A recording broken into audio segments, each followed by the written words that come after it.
It's a bright Kansas City summer morning. It's a season thousands choose to get on board.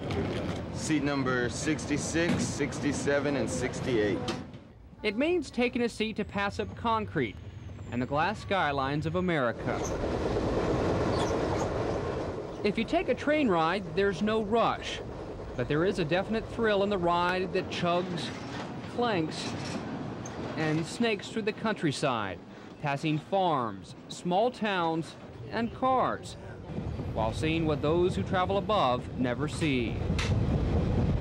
On this bright day, a Maryland scout leader is repeating the trip he took as a kid, with time to reflect on its rewards. What you see right out there today, you know, the scenery, and the best way to see America is to not to have to drive. But you do have to skillfully maneuver about the train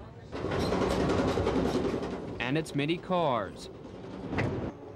In the back, you'll find first-class sleepers. In the front, it's coach.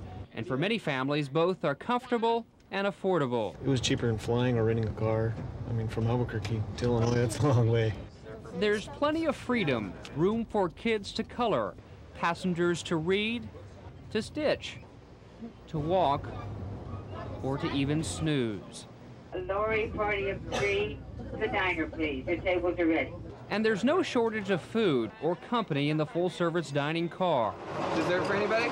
Or you can box up snacks back to your seat. Thank you.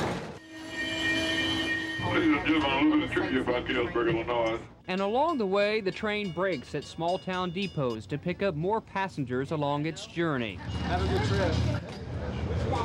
Europe has long traveled by its slow and high-speed trains, but for this couple from France, the trip across America is a dream come true. Your soul, or you must be changed somewhere in your own self. I mean, it's like a pilgrimage to me. And the pilgrimage of thousands rolls on every day, past skyscrapers and small-town backyards, through the day and well into the night by moonlight.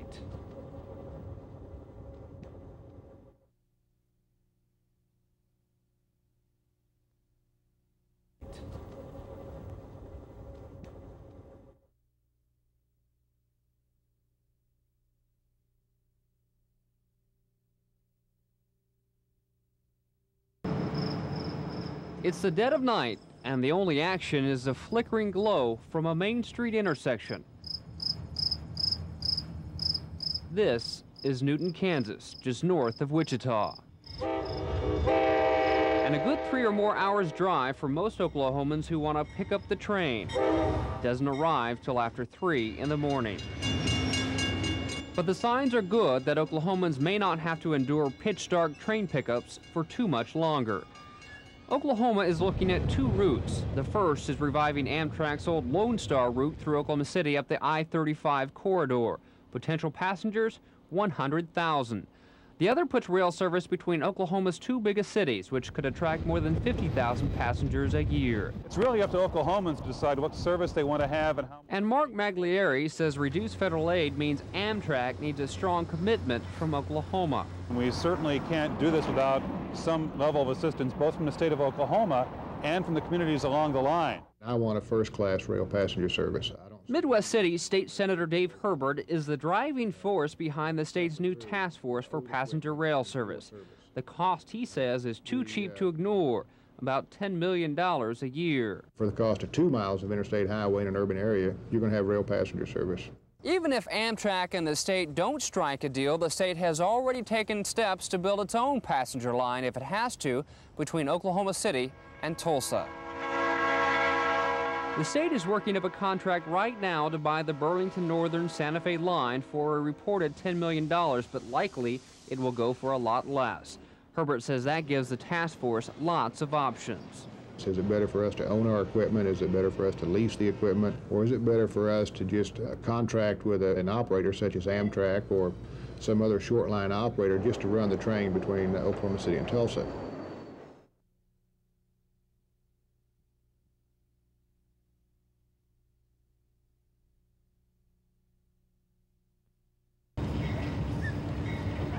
The long wait through the night seems like forever.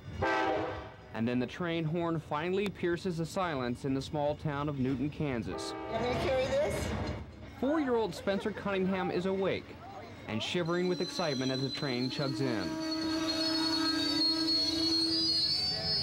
Come on, step up here, baby. All kinds of seating up there. Okay. Thank you. Very welcome. Which way? He disappears up into the massive hulk of seats and metal One in him. with help from Grandma. He'll sleep past the moon ride and through a beautiful sunrise, but he's quite rested a few hours later. First thing he says, I gotta eat. He nibbles on the eggs while his eyes devour what's outside. That looks like that is a train. Looks like a caboose. Right here. And later he digs through his bags to show us that every caboose and train needs a little engineer. There, now. Advertise it for Amtrak. This is your first train ride? Yeah. Yeah. And this little engineer comes prepared with a homemade journal to map all he sees and does on his first journey on a train. Well, where are we gonna go? We're gonna go to Connecticut. Oh yeah. We live there, don't we? Where's Connecticut? But first, there's the mighty Mississippi River. Look at that. See that Mississippi River? Look. See, Spencer? Yes. I hope this street train doesn't fall Oh, it won't down. fall down. What kind of fish do you think are out there in that river? Maybe biggins. Biggins? Teresa Berry can't hide the fun she's having taking her little Spencer on his trip of a lifetime. I was just excited, thinking of all the things I was going to show him and all the special things he was going to see. Grandma's special memory on a train. And 12 hours later, we roll into Chicago, ready to wish Spencer luck on the rest of his journey. This way, I'll carry it, honey, because we got to go down the steps. But he doesn't need it. He's off to the Union Station races, ready to get on board again, like the older, more experienced train travelers.